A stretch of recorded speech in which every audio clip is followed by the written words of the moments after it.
ఓం నమో వెంకటేశాయ. అందరికీ నమస్కారము. ఈ వీడియోని హిందువుగా పుట్టిన ప్రతి ఒక్కరూ తప్పకుండా చూడాలి.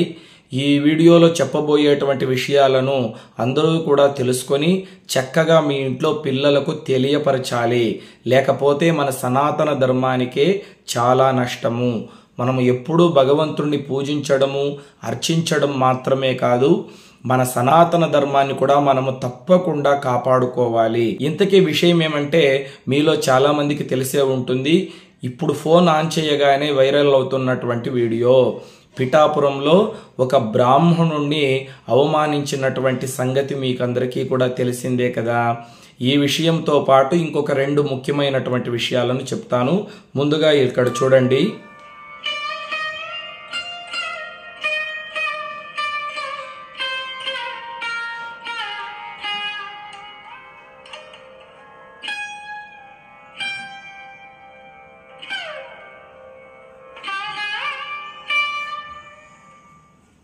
చూశారు కదండి, పిఠాపురంలో కొత్తపేట మండలంలో జరిగినటువంటి వివాహ తంతు ఇది.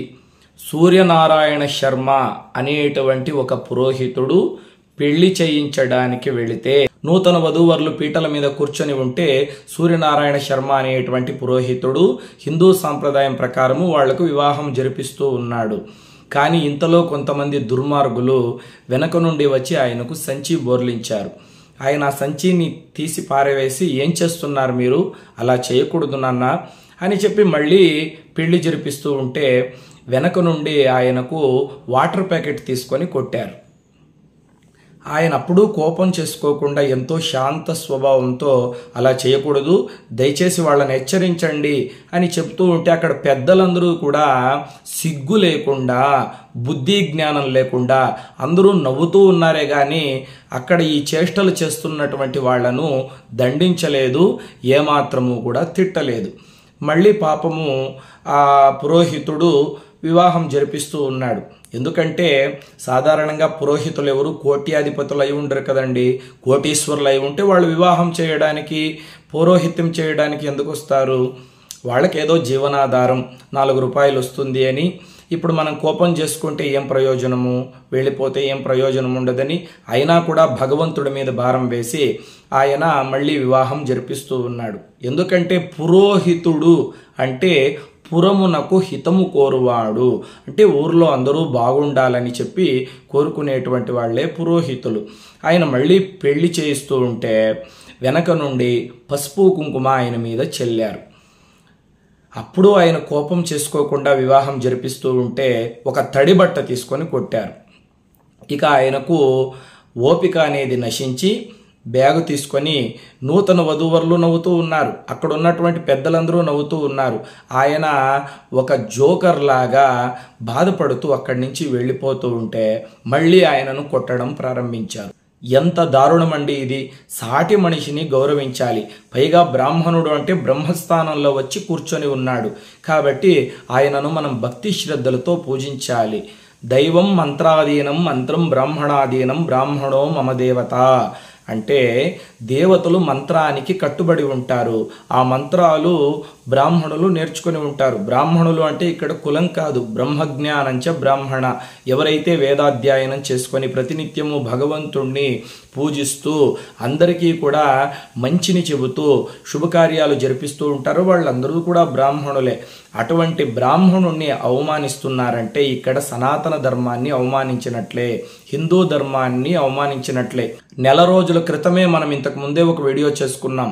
శివాలయంలో ఒక కౌన్సిలర్ వెళ్ళి మాకు అభిషేకం చేసి మా గోత్రనామాలతో పూజ చేసి ఇవ్వండి అంటే, అయ్యా మీ గోత్రనామాలతో పూజ చేయిస్తాము, అర్చన కూడా చేయిస్తాము, ఒకసారి అలంకారం చేసిన తర్వాత మళ్ళీ అభిషేకం చేయము అంటే ఆ పురోహితుడిని కాలితో తన్ని కొట్టారు. ఇంతకుముందే ఆ వీడియో కూడా వైరల్ అయింది. దాని గురించి కూడా మన ఛానల్లో ఒక వీడియో చేశాం. ఎంతో మందికి చెప్పాం ఇలా చేయకూడదు, పొరపాటున బ్రాహ్మణుల్ని అవమానిస్తూ ఉన్నా, వాళ్లను దూషిస్తూ ఉన్నా దయచేసి తప్పు సరిదిద్దుకోండి అని. మళ్ళీ ఇంతలోనే ఇంకొక వీడియో వైరల్ అయిందండి. ఎందుకు బ్రాహ్మణుల మీదే ఇంత కక్ష, ఎందుకు వాళ్ళనే టార్గెట్ చేసి అందరూ కూడా అవమానం చేస్తూ ఉన్నారు. ఈ సినిమాల్లో కూడా బ్రాహ్మణుల్ని జోకర్లుగా చూపిస్తూ ఉన్నారండి. వర్షం సినిమా అనుకుంటా ప్రభాస్ది. నేను ఎప్పుడో ఒకసారి ఇంట్లో టీవీ పెట్టుకొని చూస్తూ ఉంటే ఆ ప్రభాస్ సినిమాలో ఇద్దరు బ్రాహ్మణుల వేషాలు వేసుకొని ఉంటారు. గుండు ఆంజనేయులు, ఎంఎస్ నారాయణ అనుకుంటాను. వాళ్ళు విభూది పెట్టుకొని చక్కగా రుద్రాక్షలు వేసుకొని ఎర్రని వస్త్రాలు వేసుకొని ఆ బస్సులో నుండి కిందకు దిగుతారు. అక్కడ ఏదో ఒక హోటల్ పేరు ఉంటుంది. ఒరే బడుద్దాయ్, అక్కడ కొంపదీసి నాన్ వెజ్ లాంటివి ఏమైనా దొరుకుతుందేమో వెళ్ళి కనుక్కోరా అంటే అతని అసిస్టెంట్, అంటే ఆ పురోహితుడి అసిస్టెంట్ వెళ్ళి అడిగి వచ్చి, గురువుగారు అక్కడంతా చేపలు, గొర్రె మాంసము, కోడి మాంసం ఉందంటండి. అవునా, అయితే తొందరగా పదరా తిని వచ్చేద్దామని ఇద్దరు కూడా వెళ్ళి ఆ మాంసం తిని వచ్చేస్తారు. అందరూ కూడా నవ్వుతూ ఉంటారు. ఇది ఎంత హాస్యాస్పదం. అందరు బ్రాహ్మణులు అలాగే ఉండరు కదా, ఎవరో ఒకరిద్దరు చేస్తున్నారని సినిమాల్లో దీన్నే ఎత్తి చూపిస్తూ ఉంటే బ్రాహ్మణులు అనేటువంటి వాళ్ళు అందరికీ లోకువైపోతున్నారు. ఎందుకంటే మనం బ్రాహ్మణుల్ని ఇలాగే పసుపు కుంకుమలు వేసి కొడుతూ, బ్రాహ్మణుల మీద వాటర్ ప్యాకెట్లు వేస్తూ, సంచులు బోర్లిస్తూ, పసుపు కుంకుమ చల్లుతూ, మొన్నొక పెళ్లిలో బ్రాహ్మణుడు పురోహితం చేస్తూ ఉంటే ఆయన కింద ఐస్ క్రీమ్ పెట్టారంట. ఇటువంటి పనులంతా చేస్తూ ఉంటే ఎవరు పౌరోహిత్యం చేయడానికి వస్తారో చెప్పండి. ఎప్పుడైతే పురోహితులు తగ్గిపోతారో అప్పుడు మన సనాతన ధర్మము అనేది క్షీణిస్తుంది, మన హిందూ ధర్మము అనేది పూర్తిగా నిర్మూలనమైపోతుంది. కాబట్టి ఇప్పటికైనా మన ప్రవచనకారులను, మన పురోహితులను, హరికథలు చెప్పేటువంటి హరిదాసులను, బుర్రకథ చెప్పేటువంటి కళాకారులను వీళ్ళందరినీ కూడా మనమే రక్షించుకోవాలి, మనమే కాపాడుకోవాలి. అన్య మతస్థుల్లో చర్చ్ ఫాదర్లని ఎలా గౌరవిస్తారో ఒకసారి చూడండి. దశమ భాగాలు ఇచ్చి మరీ వాళ్ళను పూజిస్తారు. అదేవిధంగా దర్గాల్లో ఉన్నటువంటి ఆ మంత్రాలు వేసేటువంటి వాళ్ళ పాదాలకు నమస్కారం చేసి వాళ్ళనే దేవుళ్ళుగా పూజిస్తూ ఉంటారు.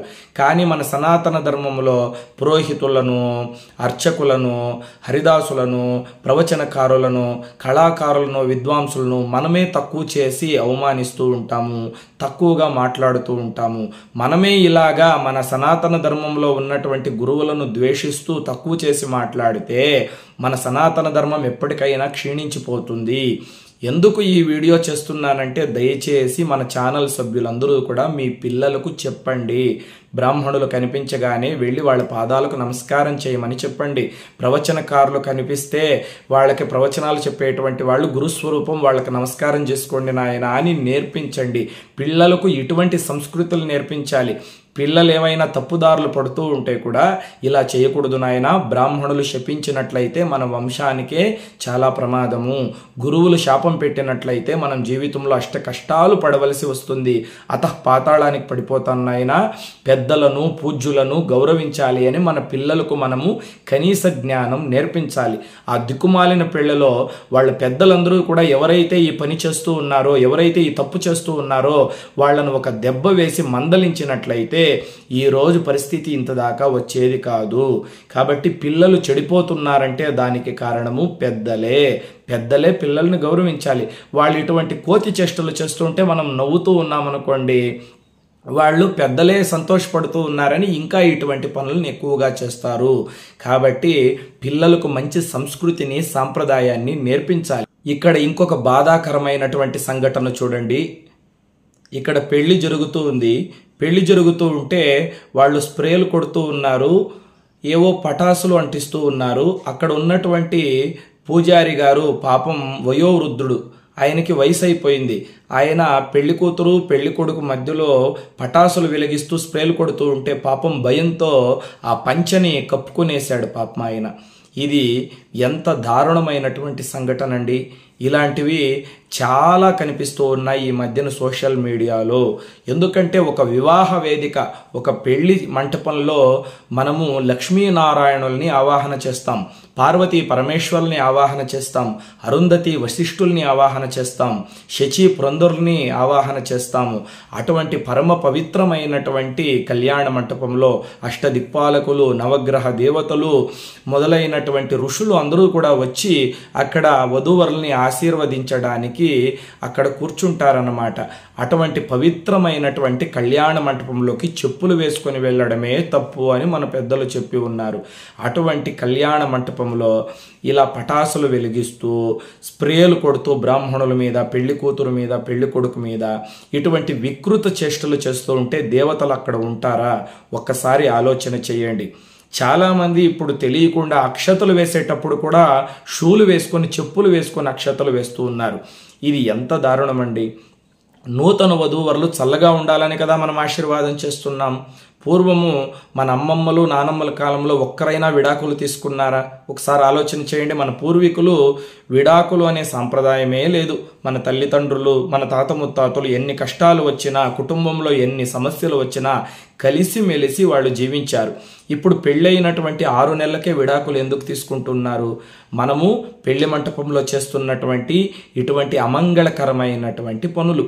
ఎందుకంటే చెప్పులు షూలు వేసుకొని అక్షంతలు వేయడము, పెళ్లి కాకముందే పెళ్లి కూతురు పెళ్లి కొడుకు పిచ్చి పిచ్చి పాటలు ఆ కళ్యాణ మంటపంలో ఏవో బుల్లెట్ బండెక్కి వచ్చేస్తాపా అని పెళ్లి కూతురు గంతులు వేస్తూ ఉంటుంది, పెళ్లి కొడుకు గంతులు వేస్తూ ఉంటాడు. అది పిచ్చి పిచ్చి పాటలన్నీ కూడా కోకా కోకా కోకా కడితే అని ఆవిడ పైటను పట్టుకొని వాడు ఆడడము, ఇటువంటి వికృతి చేష్టలు చేస్తే ఆ కళ్యాణ మంటపంలో దేవతలు ఉంటారా? ఇది ఎవరినో కించపరచడానికి కాదండి, మన సనాతన ధర్మం బాగుపడాలని చెప్తూ ఉన్నాను. ఒకసారి మీరే గమనించండి. ఇవన్నీ ఇప్పటికైనా సరిదిద్దుకోకపోతే మన సనాతన ధర్మానికి చాలా నష్టము. ఈ విషయాలన్నీ కూడా మీరు తెలుసుకొని తెలియనటువంటి వాళ్లకు తెలియజెప్పండి. ముఖ్యంగా మన పిల్లలకు మన సంస్కృతి గురించి మన సాంప్రదాయాల గురించి చెప్పండి. మన పిల్లలకు మనం చెప్పకపోతే ఇంకెవరు నేర్పిస్తారో చెప్పండి. కాబట్టి ఈ వీడియో ఎవరినో కించపరచడానికి కాదు, మన సనాతన ధర్మం బాగుండాలి, మన హిందూ ధర్మం వర్ధిల్లాలని మాత్రమే చేస్తూ ఉన్నాను. దయచేసి గమనించగలరు. లోకా సమస్తా సుఖినో భవంతు. స్వస్తి.